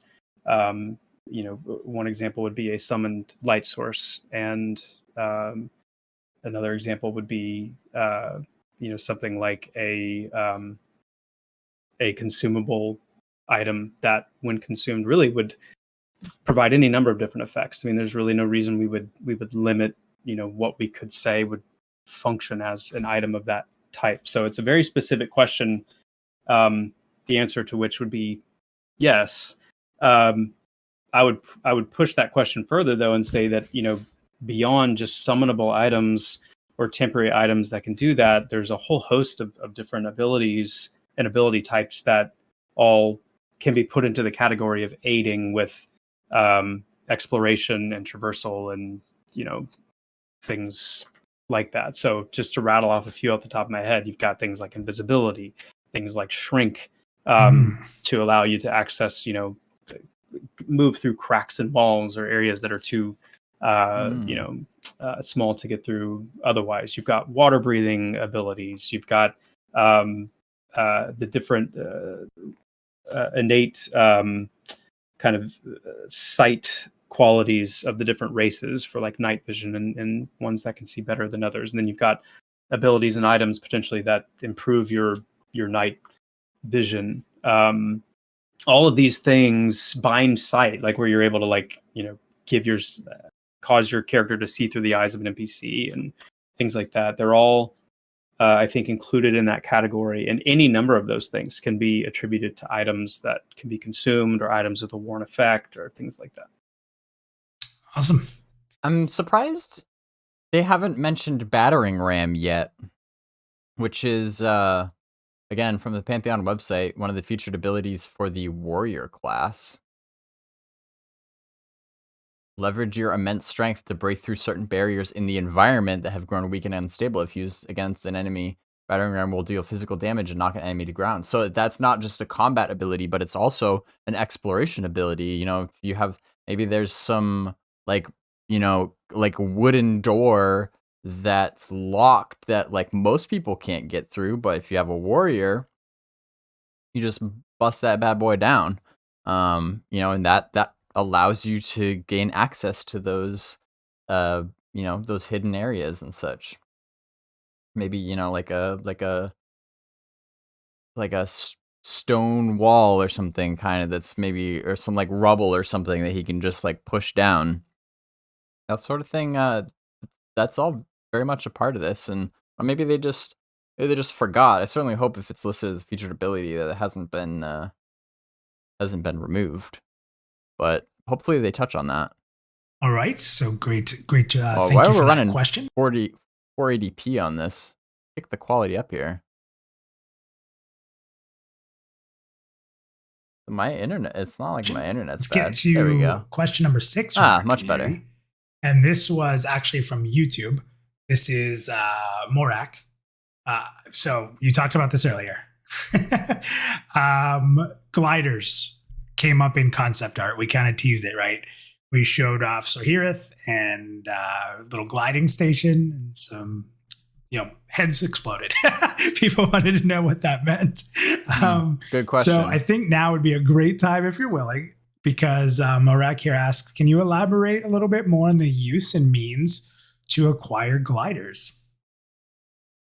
Yeah. So first of all, certain cities, like, Sorhireth, the halfling city of Sorhireth, the village of Sky Durban in Silent Plains would be another example. There will be certain areas where gliders will be able to be obtained by players for use within the city limits, to aid with navigation and things like that around the city. But gliders will also be a thing in Pantheon that can be used outside of cities as well.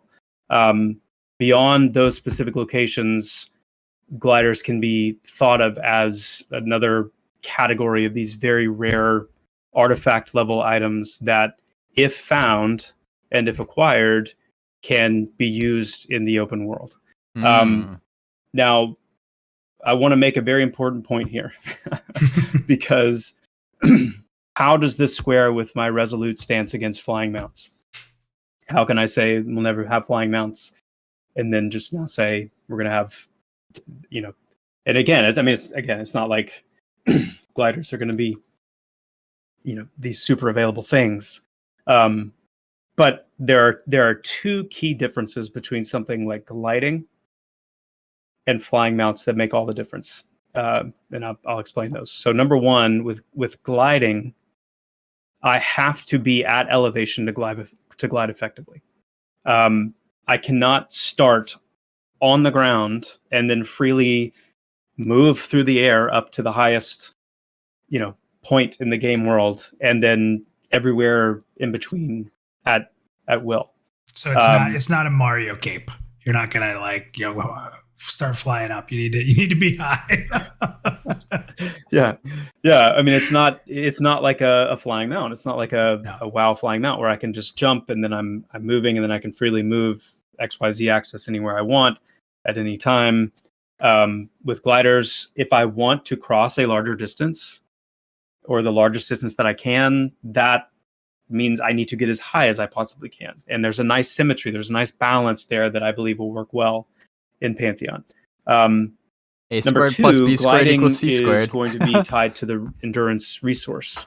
And therefore, it's going to be shared with the other special movement mechanics like climbing and like sprinting. So if you run out of endurance while you're gliding, you fall. You're going to fall. And you're going to take the consequences of that fall. If you glide too far, too long before you reach that wall that you're planning to climb up, you won't have enough endurance to finish your climb and you'll fall and take the consequences of the fall. So there's a balance there between the need for elevation, which means that we still keep the meaningfulness of traversing that elevation intact. If you want, to have this super epic glide, then you're going to need to figure out a way to get all the way up to that elevation that you want. But then you're also bound to the resource that it requires as well, which only, like with climbing and like with sprinting and whatnot, is going to incentivize players to want to itemize towards a larger endurance pool. But that comes, most likely at the sacrifice of other, attributes and various things as well. So I will leave it at that. I love it. I think that got people explanation. Very excited, started thinking through things. I want to call out someone in chat who had a great comment, and where my mind was going as you were talking about gliding. And this is our user in Twitch chat right now, Tumidin. I hope I'm saying right. But they just made a very simple statement. Like, if you're better at climbing, higher climbing means further gliding. So what's neat, especially as you're talking about the difference between flying and, gliding, not just all the things you mentioned, but it's synergetic to how we want to explore. It complements the ability to climb. It doesn't take away from it. Mm-hmm. And I just love how he sort of jumped right on that, or she jumped on that comment. And I think it just fits perfectly. So agreed. That's awesome. All right. Great question there. Thank you again for that, Morak. Okay, so let's get into another community question. We'll go to question number 7 here, and this is from Discord as well by one of our community members, Byproducts. And so we've recently talked a lot. Adam's been working on the technique system.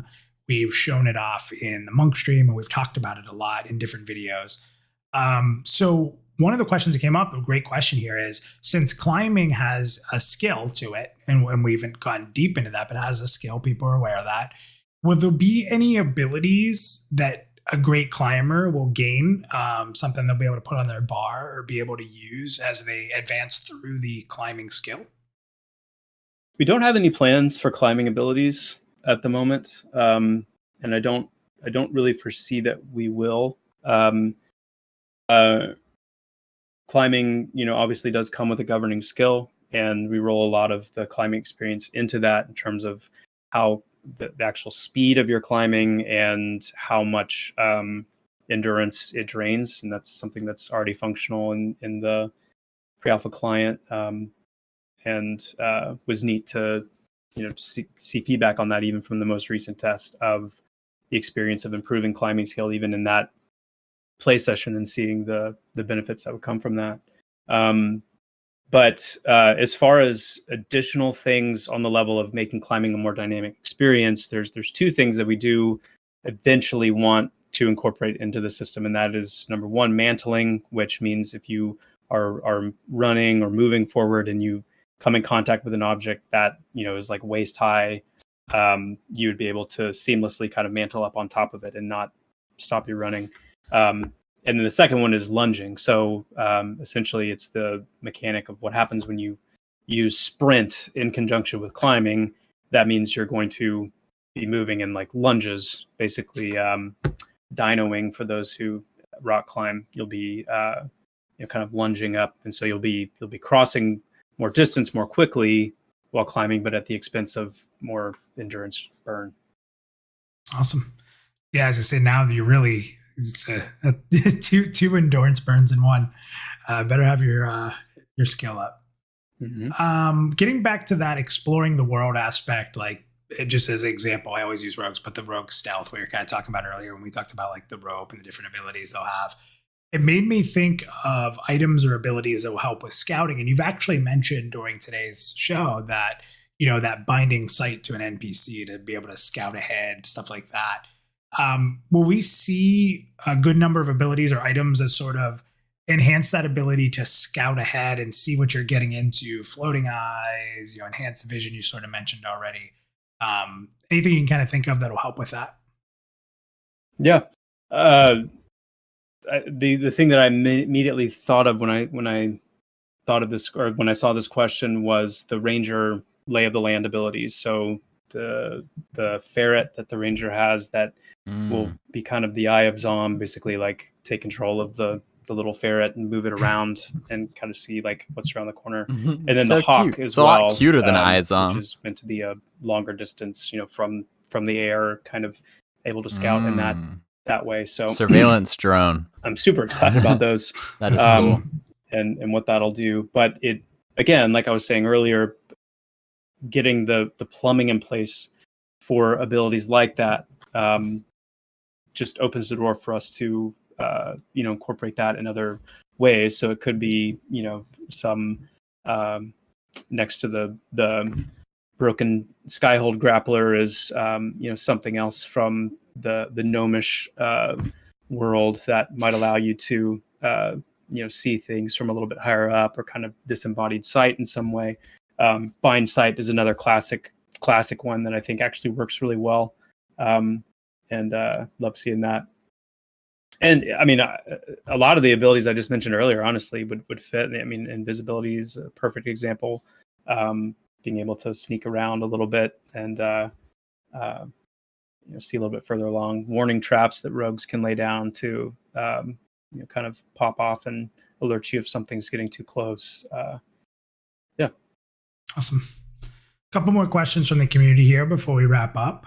And this one is, believe it or not, the chat has sort of asked this question a few times. I don't know if you caught it. Let's jump into Redbeard Flynn, also another content creator on our YouTube channel, asked this question. And I think it's a great question, because we're really looking at that adventure sphere right now. We've talked about being able to get you, and you've said many times, we want to create a world that if you can see it, it's something you could potentially reach. Like you could work at getting there. So what's the plan around, invisible walls? That's used in a lot of games. Invisible walls are just sort of block players from getting out of like that area that you want to corral them into within a zone or something like that. What's the current mentality around that? Well, nobody likes invisible walls. Nobody likes them. And so, I mean, obviously we want to minimize the use of them as much as absolutely possible. If possible, we won't use them at all. We'd like to not use them anywhere. To do so, we have to always be thinking, and are always thinking, about the kind of world layout in a micro sense, and that, wherever ways or paths players would take, that there's a form of traversal back somehow. And so I'm thinking of a few places specifically. There's an area off the northeastern part of Thronefast. There's an area in between, or right off of the southern point of Fairthale. And I mean, there's countless other places where there's just these massive drops. There's these massive drops. In both of those examples, thankfully, it's into water, even though in real life that would not be good. But in situations like that, where some games, for example, would use something like a death plane, where you fall and you just die, and then you respawn or kind of come back to somewhere on the ledge where you just fell. We think instead in terms of, okay, if you fall down there, how do you actually traverse down there? Because what we don't want to happen is, for example, a level 5 player to fall, drop this 300-meter drop down to their death and then not be able to get out, or if it's into water, like they're stuck, their character's stuck because they can't actually climb back up out of that. So it takes some creative thinking, because if the way out is a certain way, then you circumvent areas where you want there to be a big climbing gate, for example, or a leap of faith gate, or I think we talked about it on, I don't even remember a lot, but it was a question about like one-way entrances or one-way doors. Like when we want to employ things like that. We talked about, right? Like if you're trying to get into a dungeon, is there a one-way in? Yep. Right. So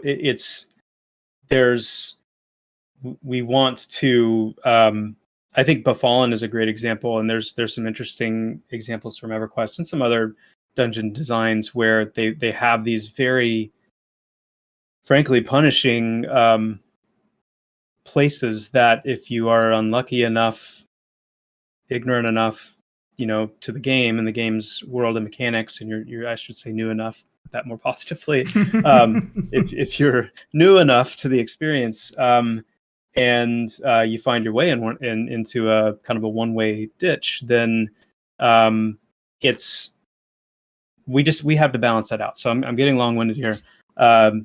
We don't like invisible walls to create a seamless world that incentivizes exploration in the way that you really do feel that you can go anywhere you see and in any direction you want. We are doing our best to avoid the use of them. I can't promise that there won't be a handful, but I can promise that we're doing everything that we can to minimize the use of them. Yeah, I mean, it makes a lot of sense, and actually, that is an interesting problem where if everything is climbable, do you theoretically end up with a point where, let's say you have somebody who's maximum level and they've maxed out their endurance and stuff, and they can climb every mountain there is, you kind of do gotta wonder, where does that end? If they can climb over every mountain and, swim every sea, it sounds like a freaking song out of Sound of Music. Yeah, where does that end? I mean, I guess eventually you could just have, I guess you could just have kind of an infinite sea that they can't swim, but then you've got rafts and stuff too. It's there almost kind of does have to be an invisible wall somewhere, right? Unless Terminus is actually a sphere and this literally is a globe and it's not the flat terminus theory. It's I never really thought about that, to be honest. Again, unless maybe, well, I don't know. Because you don't want every continent to have just, even if it's not an invisible wall, but just a literal wall, like a little cliff that nobody, even if you have the maximum amount of endurance, nobody would be able to climb it. That wouldn't really make much sense. So,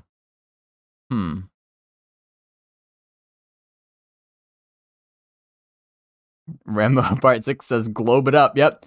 There you go. I think that's the solution. Just make it an actual sphere. And then whenever there's expansions, you just have to make the sphere a little bit bigger. Make good decisions, right? Make good decisions. Yeah, then you don't have to worry about it. All right, excellent. So we're going to get into our last community submitted question here. And this is from Ryan on YouTube. Interesting question here. I like this one. It's thoughtful. It's something different. They asked if paths or roads, for example, you see a lot of games where they've kind of said, stay on the path, you'll be safe. There's paths and roads through forests and this and that. Do we see any sort of benefit to sticking to roads or potentially traveling on roads being a quicker way to traverse? He even mentioned something like reduced endurance cost or things of the like. Yeah, I mean, I've always liked the idea of paths providing the safest route. Essentially being less likely to encounter enemies while running on a path. Takes me all the way back to the Adventures of Link days.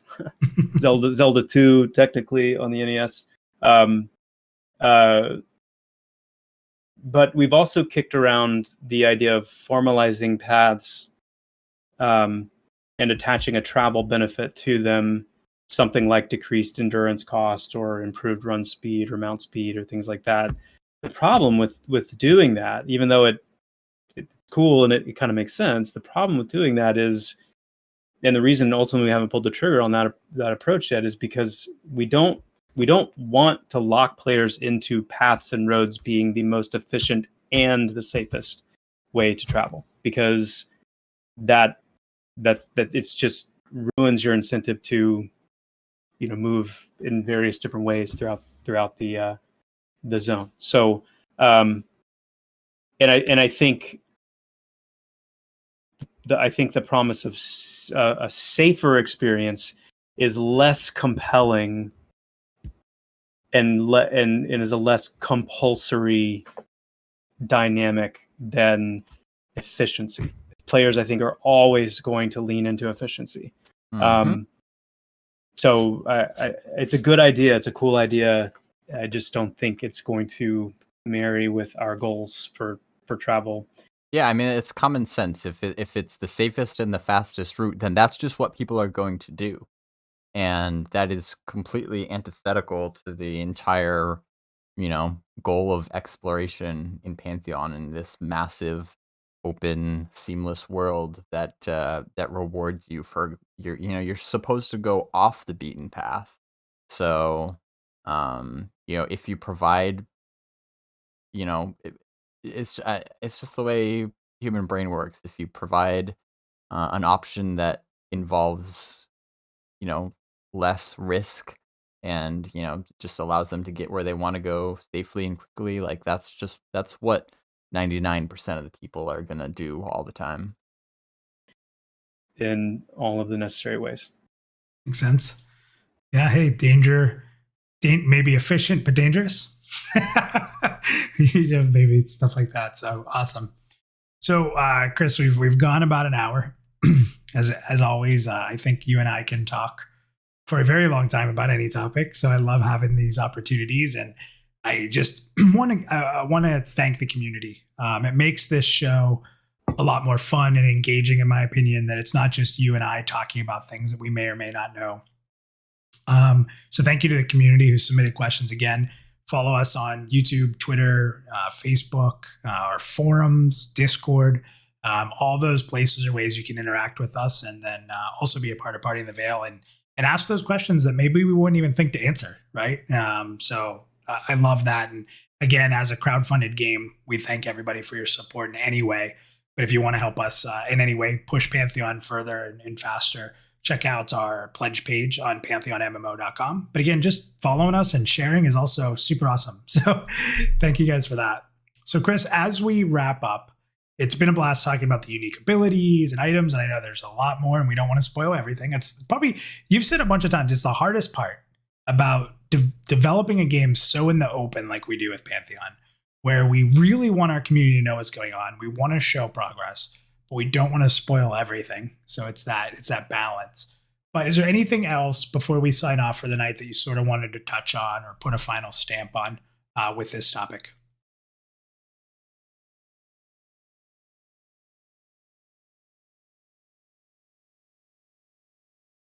It's always such a hard question.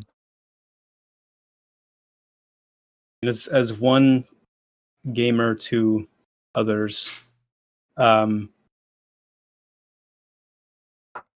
when people play Pantheon, my desire is very early on in the experience that the player would look around and see something compelling and ask, how in the world do I get there? How in the world could you ever get there? But because it's Pantheon, they know there is a way. That kind of feeling, to evoke that kind of feeling, to evoke that kind of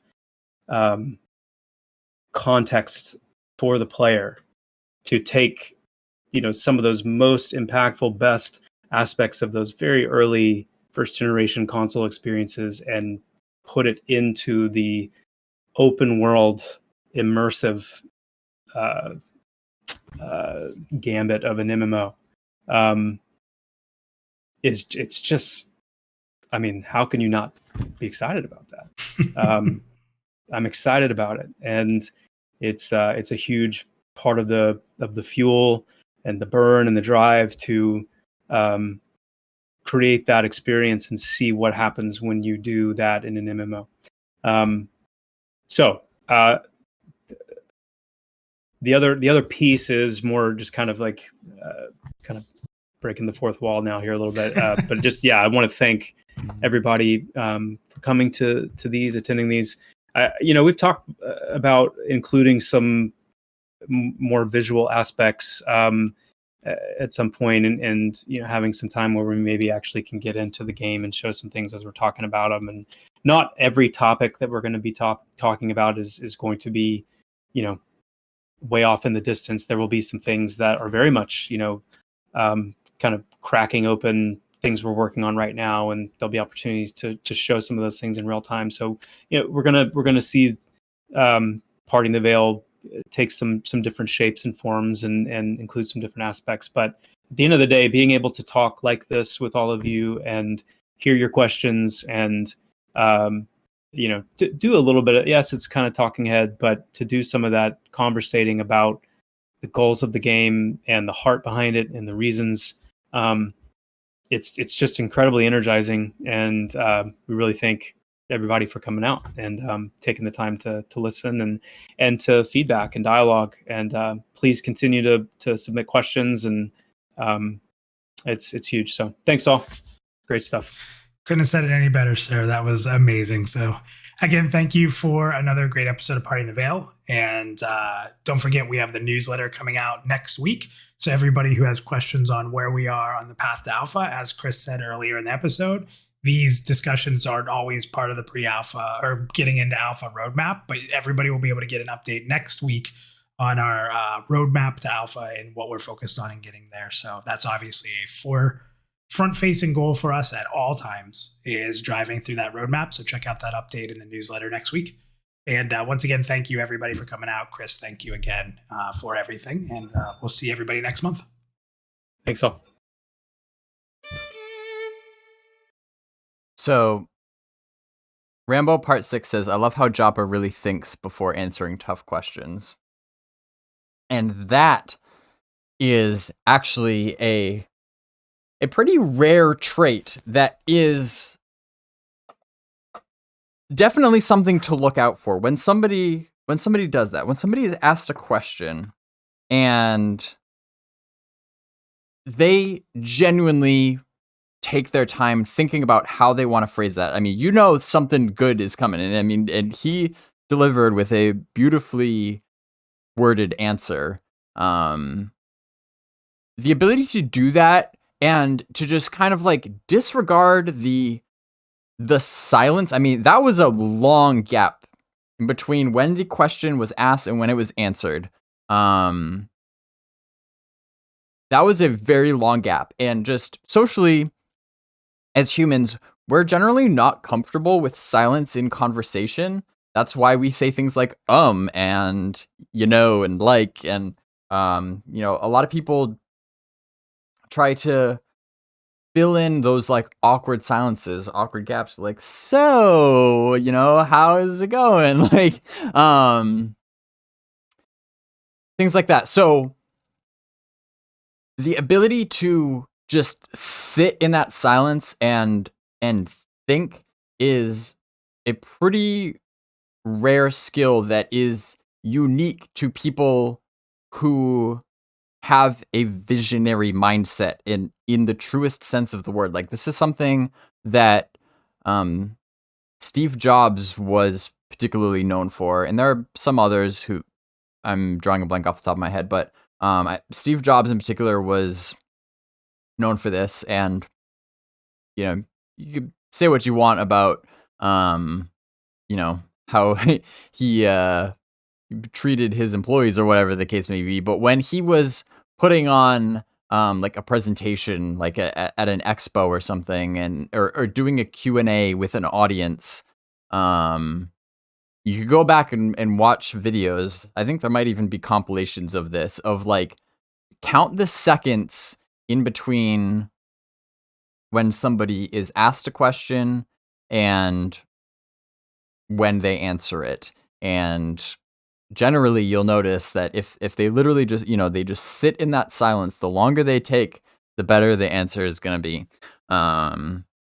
So yeah, I think that was a cool way to end it. It's always a pleasure to hear from Joppa. He always gives us lots of things to think about, even apparently when he is sick, which that's all the more impressive. I mean, to talk about big philosophical discussions like this, when you're sick, like, it just kind of puts your brain in like a fog and stuff, and it can be hard to formulate cohesive sentences, but I mean, he did it there for sure. So yeah, that's I'll just leave it at that. I went a little bit over what I was planning on, but that's just because this was such a fun topic to discuss. I hope you enjoyed it as well. Sorry, Nimril, that we didn't get your J-Boots confirmation, but we got a lot of other things to think about. I think actually probably would have been pretty good if I had played bingo. He covered he even touched on like fractures. Like there was a lot of topics tied into there into these items and abilities. So good stuff. Of course, we got the newsletter is coming up next week, the end of this month. That's always something to keep an eye out for. As far as rejoining on Twitch, we will pick this back up next month with the developer update stream. So again, that will be the day after. I'm gonna try to stick to doing those at 3 p.m. Eastern. So keep an eye out for that. Again, as always, please feel free to reach out to me at any time on Discord, social media, anything. I always love hearing from you. We'll, take the opportunity to hear from you, chat with you. Love talking about Pantheon. Never too busy to talk about Pantheon. So please, until next month, everybody, as always, stay safe, stay curious, and adventure on.